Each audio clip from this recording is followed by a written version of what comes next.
Écoute, bonjour Alexia. Est-ce que tu peux te présenter déjà? Ouais, je m'appelle Alexia, je suis chasseur d'art. Je fais des recherches personnalisées d'œuvres d'art pour des particuliers. Depuis peu, je commence sur les hôtels également. Sur les hôtels? Ouais. Donc alors, qu'est-ce qu'un chasseur d'art? C'est quelqu'un qui aide une autre personne à trouver son coup de cœur plus facilement. Ce qui se passe, c'est que je vais chez les gens, je leur pose tout un tas de questions qui permettent de comprendre qui ils sont et ce dont ils ont envie. Ouais. Et ensuite, en fonction de ce que j'ai compris, je vais pendant un mois à peu près, je vais faire des recherches d'artistes qui peuvent correspondre à leurs envies. Alors du coup, ça va être quoi le genre de questions que tu vas leur poser? Alors ça peut être aussi bien quels artistes ils aiment volontiers, ouais, que la raison pour laquelle ils ont fait appel à moi. Je pense que l'achat d'une œuvre d'art est pas anodin comme choix. Du coup, j'essaie de comprendre aussi qu'est-ce qu'ils attendent d'une œuvre d'art. Quand ils rentrent chez eux, qu'est-ce qu'ils ont envie? Est-ce que ils ont envie d'être stimulés? Est-ce qu'ils ont envie d'être apaisés? Est-ce qu'ils ont envie de rêver?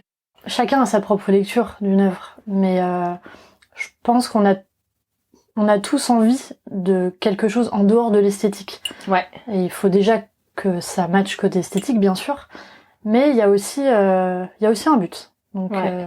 Et tu crois que ce serait intéressant pour les jeunes collectionneurs, par exemple, que ce genre de petites choses apparaissent sur un site d'artiste? Ou c'est vraiment spécifique à toi, ton métier un peu particulier? Non, je pense que ça peut être une bonne idée pour un artiste d'essayer de comprendre ce qu'ils ont sorti d'eux-mêmes peut véhiculer comme message. Après,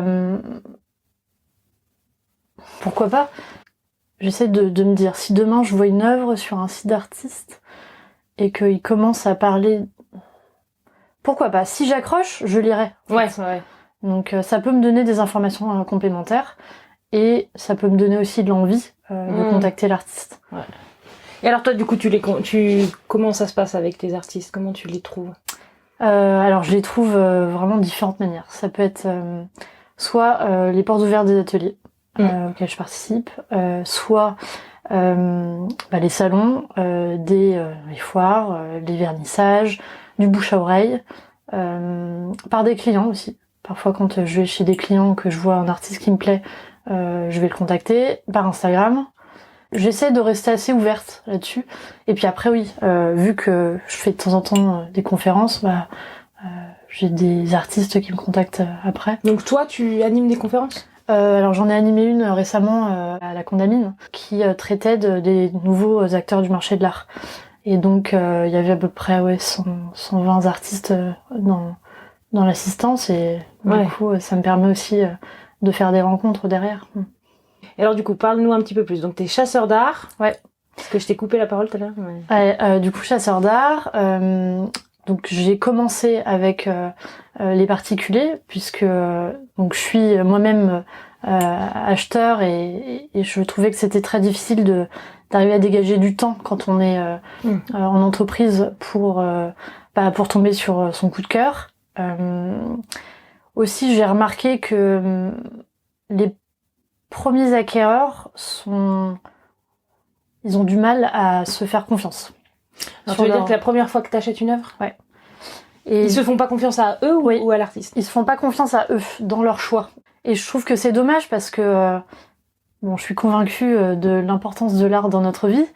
Et j'entendais des personnes de mon entourage qui avaient envie d'avoir une œuvre chez eux, une peinture, une photo et ils savaient pas vraiment où chercher et puis finalement ça passait un peu à la trappe parce que on est tous prisés par le temps. Hein. Et voilà, du coup en pensant à ce service, je me suis dit que ça pouvait aussi bien aider ceux qui désirent acheter quelque chose mais qui ont du mal à se faire confiance et à mettre en avant des artistes auprès d'un public ultra ciblé.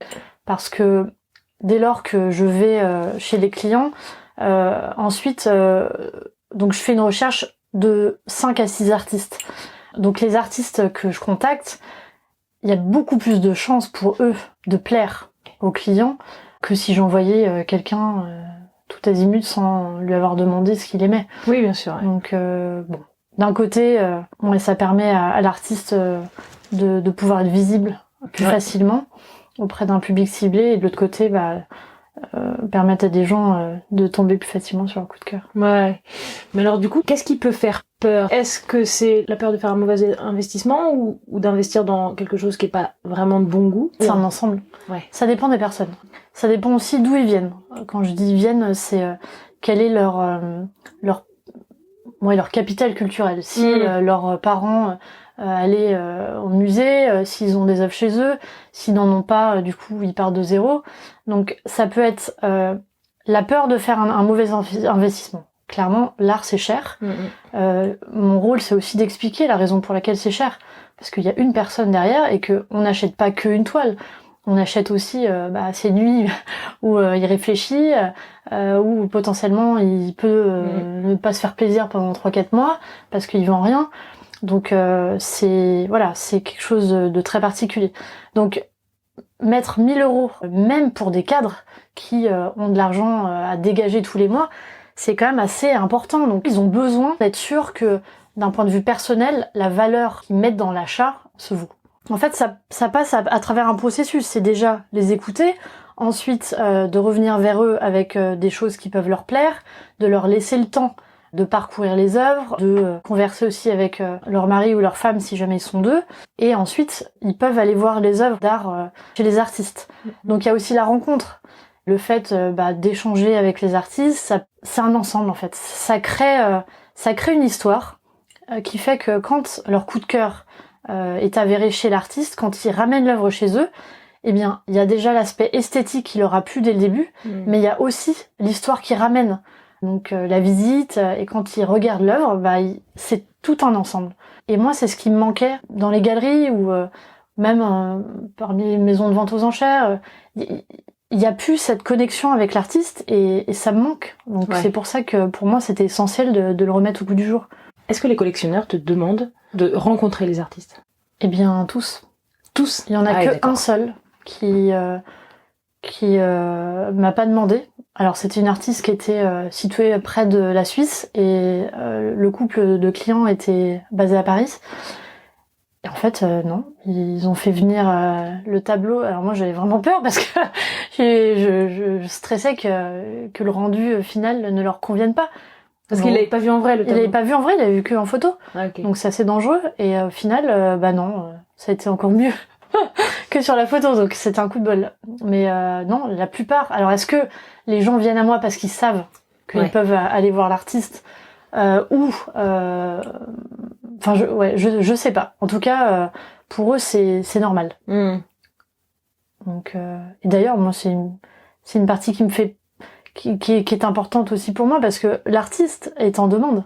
Ouais. Je demande toujours aux artistes que je rencontre savoir si c'est un problème et j'ai jamais eu d'artistes qui m'ont dit que ils étaient contre. Donc tant mieux. Ouais. Je pense que c'est important de rencontrer les gens qui admirent son travail parce que ça permet d'évoluer aussi. Ça permet d'avoir un retour. De toute façon, les retours marchés, c'est toujours un peu compliqué parfois.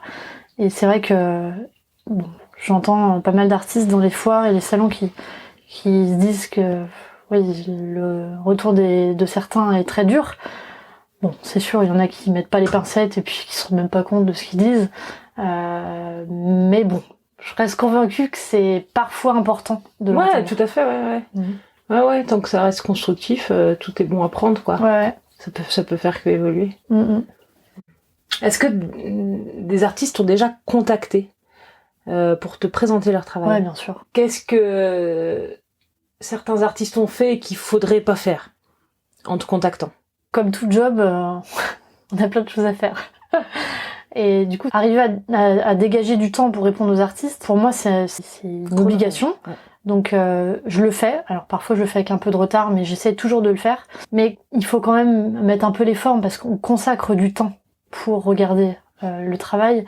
Et quand il y a des artistes qui me disent est-ce que tu peux jeter un coup d'œil à mon travail, sans envoyer de... En fait, sans rien envoyer ou sur mon compte Insta, ça me donne pas envie en fait. Moi, il faut que ce soit assez rapide, que je puisse potentiellement avoir un book ou quelque chose où en l'espace de 30 secondes, j'arrive à cerner un peu quelle est la direction artistique de chacun et puis me donner aussi l'envie ouais, bien sûr. de le contacter. Alors après, ce que je fais, c'est que maintenant, je vais plutôt contacter les artistes dès lors que j'ai un client, parce que bon, j'ai rencontré énormément d'artistes et du coup, je pense que c'est plus efficace de faire inversement que de rencontrer d'abord et ensuite parce que tout dépend des clients que je rencontre.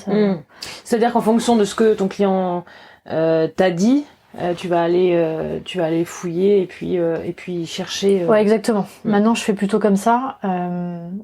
Après, bon, bien sûr, parfois je peux pas m'en empêcher parce que y a des artistes qui me plaisent tellement que je me dis bon bah tant pis, si jamais ça plaît à personne, ça plaira déjà et puis on verra si un jour. Du coup, est-ce que les artistes que tu as rencontrés, est-ce que tu as fait un archivage? Est-ce que j'ai vu qu'il y avait un peu des photos sur ton site là? Oui, alors mon site est un site vitrine. Ouais. Donc ça sera jamais un site de vente en ligne. Ouais, bien sûr. Enfin, en même temps, je dis ça, faut jamais dire jamais, mais en tout cas, j'ai envie de garder l'esprit du service personnalisé. Donc, les artistes que j'ai mis dans la galerie, c'est vraiment plus pour donner une idée des œuvres que j'ai été amenée à trouver pour des clients, et aussi parce que ça rassure les visiteurs de dire que potentiellement je peux leur trouver quelque chose qui leur plaise. Alors peut-être que ça leur plaira pas et dans ces cas-là ils me contacteront pas. Oui. Mais bon, c'est vrai, c'est-à-dire que du coup ça donne quand même un petit peu la direction vers laquelle toi tu es et puis Oui. Alors ça veut dire que toutes les photos d'œuvres qu'il y a sur ton site. Ouais. Je rappelle le site c'est murblanc.com. Ouais. Tout au pluriel. Toutes les œuvres qu'il y a sur ton site sont déjà vendues. Non, elles ont été trouvées, donc c'est juste, comme je te disais, il y a 6 artistes qui sont mis en avant, donc dans les artistes, il y a plusieurs œuvres. Et parfois, j'en propose même 25. Ouais. C'est parce que ça s'y prête. Mais non, c'est juste un ensemble d'œuvres que je trouvais intéressant de montrer, mais elles sont pas toutes vendues. Non. Alors du coup, c'est l'acheteur ou l'artiste qui paye tes services? Chacun paye mon service. En fait, ce que je me suis dit, c'est que j'apportais un service à chacun d'entre eux. Donc du côté artiste, c'est un apporteur d'affaires. Donc l'artiste me doit 25% si jamais je lui vends une œuvre, donc sur le prix de l'œuvre. Et le client me rémunère pour le temps passé pour la recherche. En fonction du prix du tableau, je lui demanderai une commission entre 15 et 20%. Ah, et donc finalement, ça s'y prête bien que les artistes viennent te voir aussi. Oui, les artistes s'y retrouvent. J'essaye de garder ce 25% parce que j'apporte un service, mais j'ai pas comme le même rôle qu'une galerie. Loin de là. Déjà, j'amène pas les artistes dans les foires. Je suis pas leur carrière, je ne suis pas leur agent. Et tu développes pas leur visibilité. Voilà. Enfin, je la développe, mais d'une autre manière. Donc, ce que je fais, je leur permets quand même de temps en temps d'être visible sur les réseaux sociaux, via Instagram, parfois LinkedIn. Et puis bon, quand j'écris des articles, j'essaye aussi de mettre en avant quelques œuvres d'artistes. Sur Facebook aussi, bon, j'utilise plein de réseaux, mais ce que je leur dis, c'est que je suis un canal de distribution complémentaire. Et je suis pas là pour me suppléer à leurs canaux existants. Et je pense que c'est aussi bien valable pour moi en tant qu'entrepreneur que en tant qu'artiste. Je pense que chacun doit diversifier ses moyens de distribution. À moins d'avoir une chance incroyable qu'une galerie demande une exclusivité et puis fasse un gros job, j'aurais plus tendance à conseiller les artistes de garder une liberté et de rester ouvert à tout type d'acteurs. D'autant plus qu'aujourd'hui, il y a vraiment différentes choses qui se créent. Moi, je prends l'art à l'envers, c'est-à-dire que je pars du besoin et ensuite je propose des œuvres. Mais il y a plein d'autres choses qui existent et ça serait dommage pour eux, parce qu'ils ont donné l'exclusivité, de se couper de différents réseaux. Parce que moi, j'ai un réseau, mais en fait, chaque personne avec qui l'artiste travaille a un réseau aussi. Ouais, tout à fait. Donc il faut garder cette idée de réseau. Pour moi, c'est essentiel. Et en plus de l'aide que le réseau peut évidemment apporter, ça sort aussi l'artiste un peu de l'isolement créatif. C'est comme tout le monde, hein. Moi, en tant qu'entrepreneur, je je suis obligée de sortir de mon quotidien, sinon j'avance pas, je perds du temps et ouais, c'est dans l'intérêt de personne donc. Et alors tu disais tout à l'heure que pour toi l'art était hyper important aujourd'hui. À titre personnel, moi j'en ai besoin. Ouais. Je trouve que ça apporte quelque chose de différent quand on rentre chez soi, en dehors de tout ce la société nous dicte. Moi, j'ai besoin de voir du beau, j'ai besoin d'être challengée, donc j'ai besoin, quand je regarde quelque chose, d'y trouver des choses différentes. En fait, ça me permet d'évoluer, ça me permet de prendre un peu de recul par rapport à ma vie, en fait, par rapport aux choix que je fais.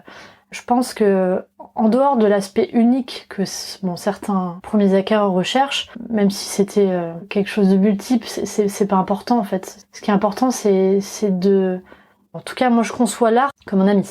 Ouais. Et qui va m'aider d'une manière complètement différente de mes amis humains, de me faire évoluer et de me faire du bien. Voilà. Et alors tu disais là qu'en général un premier acquéreur a besoin d'unique, c'est-à-dire qu'il va plus facilement vers de l'unique que vers du multiple. J'aurais pas En tout cas, quand ils font appel à mon service, oui. Ils sont peut-être dans une démarche de quelque chose d'original qu'ils puissent pas retrouver chez leurs voisins. Bon, après aussi de par la nature de mon service, dans le sens où je fais des recherches d'œuvres à partir de 800 €. Du coup, ça... Oui, en dessous, c'est quand même... t'as plus facilement des multiples, même des multiples originales, mais... Ouais, voilà. En fait, les multiples, je pense que c'est quelque chose qui intéressera plus l'hôtellerie, parce que ils ont plus de chambres à décorer, et dans ces cas-là, le budget est pas forcément énorme pour pouvoir accueillir dans chaque chambre de l'original. En tout cas, les gens qui font appel à moi en tant que particulier sont plus attirés vers la peinture en premier lieu. Et puis après, on m'a demandé un peu de sculpture, mais à mon grand malheur, la sculpture est, je sais pas, ça attire moins les gens. Ah, c'est drôle ça. Ouais. Je pense que on est dans une société où il y a plein d'objets pas chers partout, tout le temps. En plus, à Paris, on n'a pas forcément beaucoup de place dans les appartements. Ouais, tout à fait. Donc, on sait pas où les mettre. Et pourquoi acheter une sculpture en bronze à 1500, 2000, 3000, alors que on peut avoir un objet à 100 € qui est un peu déco, tu veux dire. Ouais, voilà. En fait, j'ai du mal. Ce que j'ai vendu en sculpture, c'est plutôt du bois, parce que c'est un lien avec la nature. D'ailleurs, ce qui est intéressant, c'est que dans les choix que mes clients ont fait, je vois que c'est pour combler un manque. Il y a beaucoup... alors, mes clients sont principalement basés à Paris. Ouais. Et ils ont une envie d'extérieur, de nature, d'espace. Et je trouve que dans leur choix, c'est souvent ça qu'ils choisissent. D'accord. C'est quelque chose qui leur renvoie vers ce qu'ils ont pu. Donc, je trouvais ça intéressant.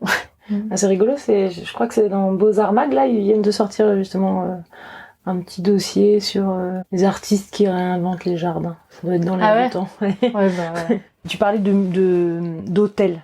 Tu commences à démarcher les hôtels, c'est ça? Ouais, j'ai une piste pour un hôtel sur Roissy, donc j'espère que ça va me permettre aussi d'avoir d'autres hôtels derrière. En fait, ce qui est intéressant dans l'hôtellerie, c'est que il y a quelques années, les hôtels ont pas été rénovés. Depuis 5-6 ans, ça se rénove à tour de bras. Et l'hôtellerie a constaté que pour fidéliser leurs clients, en dehors du service qu'ils proposent, l'art peut être un moyen pour eux de faire revenir. Ah ouais? Ouais. Et alors dans le changement ou dans le fait qu'il y en ait? Dans le fait qu'il y en ait, en fait. Ouais. Parce que ça permet en fait, à travers l'art, on montre qui on est, quelles particularités on a. Donc ça participe à l'image de marque de l'hôtel. Ça participe à l'image et comment dire, oui, ça oriente en fait. Ça oriente les clients, et parce que l'hôtel ose mettre des choses au mur, eh bien les clients peut-être vont s'identifier plus facilement ou pas à ce qu'ils proposent. Et là où dans les chambres ils mettaient toujours la même chose avant, pour une question de budget, mais aussi je pense que c'est une question de temps, parce que faut pas se mentir, hein, sur un chantier d'hôtel, l'art vient vraiment en dernier. Oui. On regarde ce qui nous reste après différentes problématiques de chantier. Et bien souvent, on sortait en 1000 exemplaires une même photo ou une repro. Ouais.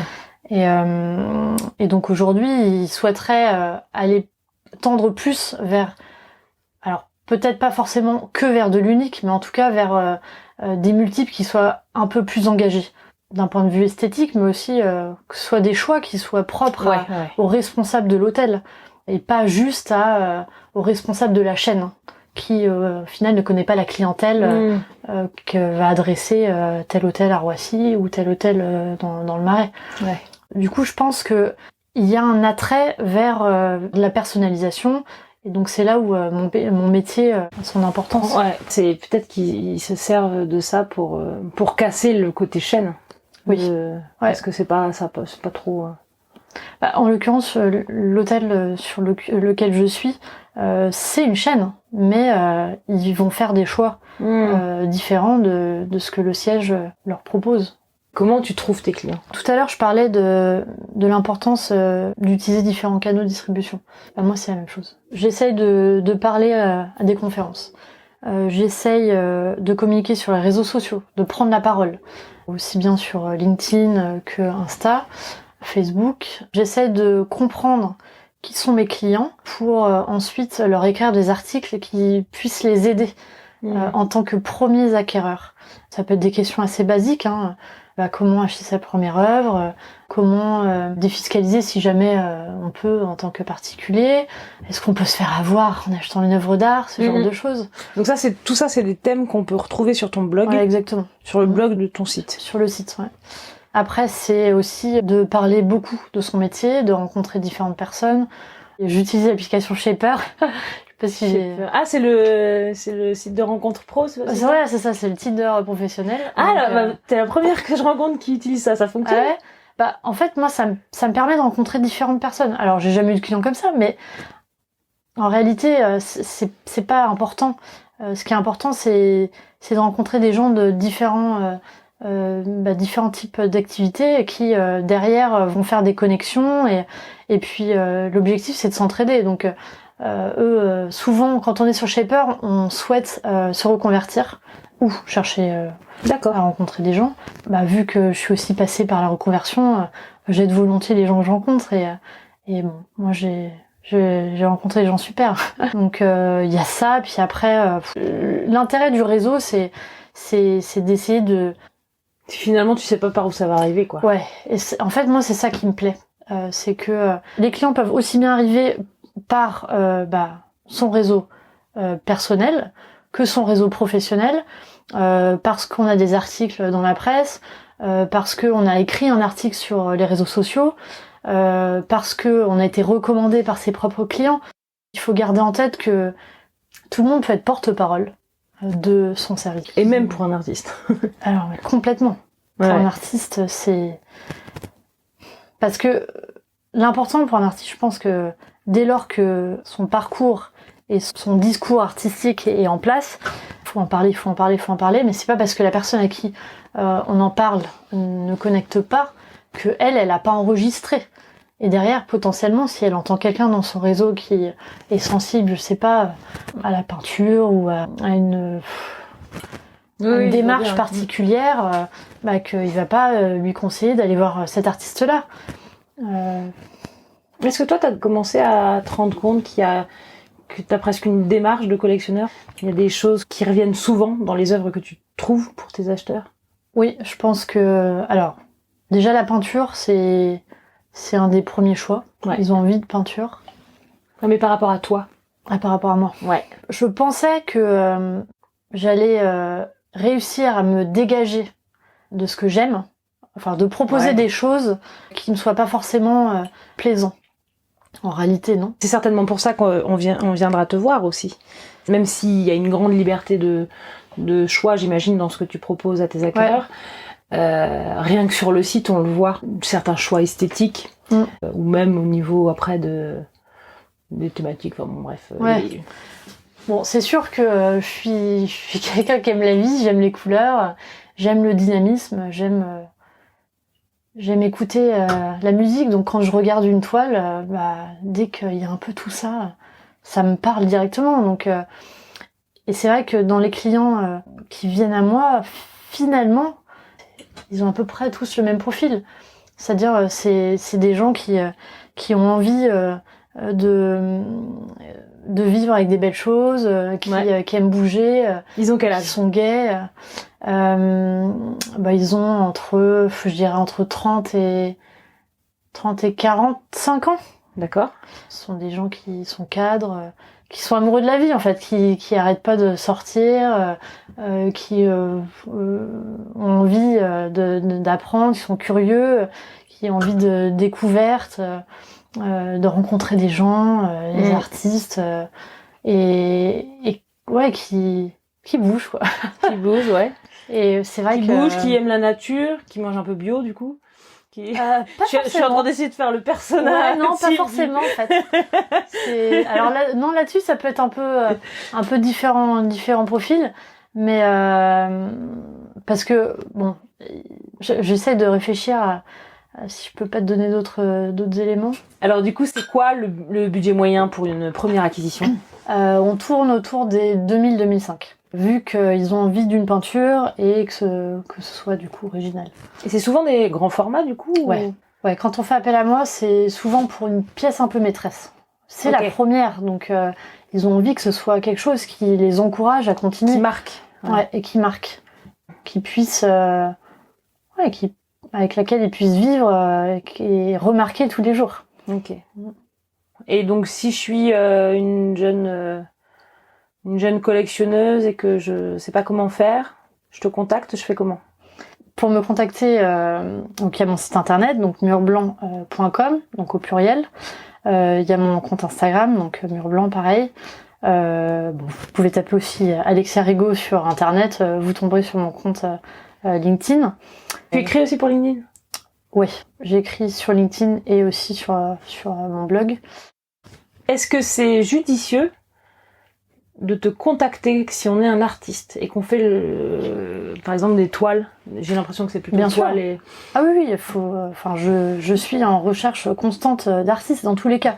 Donc, si jamais vous êtes artiste, eh bien, n'hésitez pas à m'envoyer votre book sur alexia.rigaud@murblanc au pluriel.com avec une démarche et puis je vous répondrai dans tous les cas. Tu disais tout à l'heure que que tu pouvais rencontrer des artistes en foire. Ouais. Ça veut dire que tu n'as pas que des jeunes artistes en fait. Pas jeunes dans l'âge, mais je sais pas pourquoi, je me suis mis en tête que t'avais que des artistes émergents en fait. Ah. Enfin émergents. Des artistes en début de carrière. En fait, j'ai un peu de tout. Vu que l'idée, c'est de proposer des choses qui plaisent à mes clients, en fonction du budget, je vais pouvoir être plus ou moins libre. Donc, si jamais le budget est un peu plus important, dans ces cas-là, je vais pas hésiter à regarder aussi auprès des artistes qui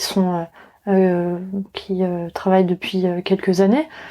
Si à contrario, le budget est un peu plus faible, du coup je vais plutôt regarder des artistes émergents qui sortent d'école des beaux-arts ou peu importe l'école en fait. Moi c'est pas vraiment important de savoir d'où on vient, l'idée c'est plutôt d'où on a envie d'aller. Oui, tout à fait. Et si j'ai des artistes qui d'un point de vue esthétique et d'un point de vue aussi démarche artistique correspondent à ce que mes clients souhaitent et sont, du coup j'hésite pas. Ouais. Mais ça veut dire, parce que j'ai pas tout à l'heure je t'ai posé la question, mais j'ai pas, on a bifurqué sur autre chose. Ça veut dire que tu as des archives des artistes que tu rencontres? Comment ça se passe toi? Tu les as en tête, tu les connais? Non, je les ai tous répertoriés sur mon PC. D'accord. Donc toutes les photos, même que ce soit des artistes qui me contactent où il n'y a pas de clients, mais que j'aime bien, en fait, j'essaye de mettre 2-3 photos de leurs œuvres de côté. Pour que ça t'impacte visuellement, que tu saches un peu exactement, parce que en réalité, j'oublie. Parce que t'en as combien là actuellement dans ton... J'en ai rencontré, je sais pas, 150.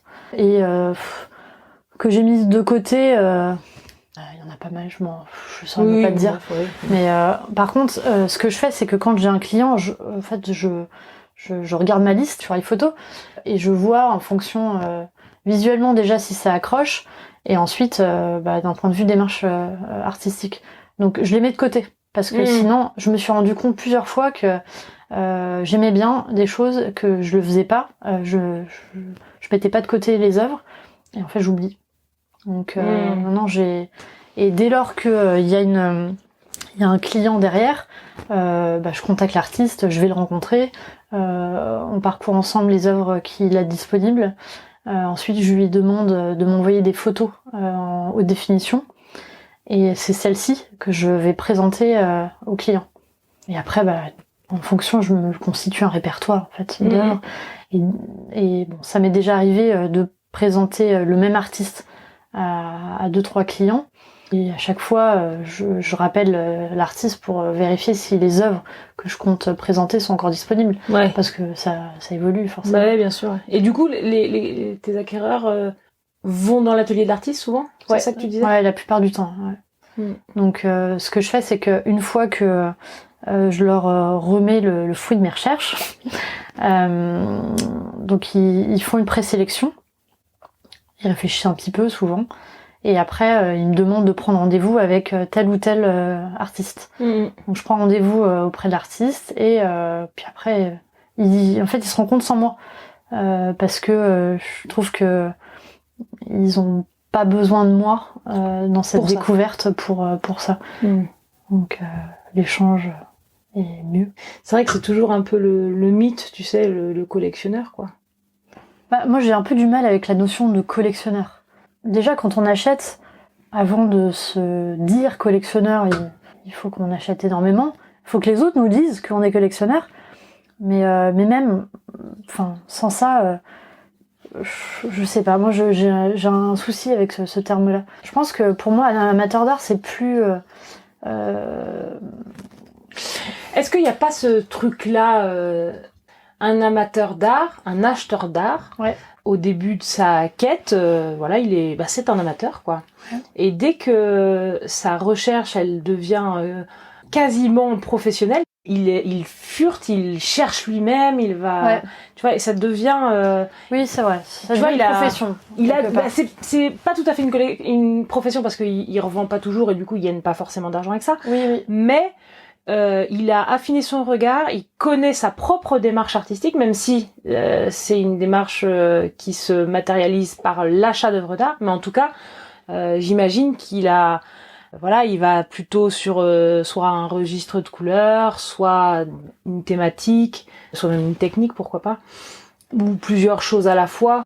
Tous les grands collectionneurs, quelqu'un qui s'y intéresse un peu, connaît ces thématiques, quoi. Oui, t'as raison. Un collectionneur se cherche aussi. Ouais, c'est vrai. Amateur d'art, c'est peut-être pour les premiers acquéreurs, finalement. Et moi, d'ailleurs, je parle plutôt d'amateur d'art que de collectionneur. Parce que le terme de collectionneur, ça fait peur. Et vu qu'on se qualifie pas de collectionneur, on se sent pas concerné. Et le problème, c'est que si les gens se sentent pas concernés, à qui on parle? Oui, exact, oui. Donc, non, pour moi, ce sont des gens qui sont sensibles à l'art. Qui sont connectés ou qui ont envie de se connecter un peu plus à eux-mêmes, à ce qu'ils ressentent, à aussi accepter de dégager du temps pour l'art, parce que l'art, ça... On peut pas arriver à se connecter à soi-même si on passe pas du temps devant. Et ça, je l'ai appris avec le temps. C'est pas que l'aspect esthétique, c'est pas qu'une couleur qui plaît. À mon avis, c'est bien au-delà de ça. Donc, c'est pour ça que le collectionneur, c'est un terme qui fait peur, que j'utilise pas. Et je préfère plutôt parler d'amateur d'art, en tout cas pour les premiers acquéreurs. Ok. Écoute, je te remercie, Alexia. Pas de rien. Merci de m'avoir invitée. De rien.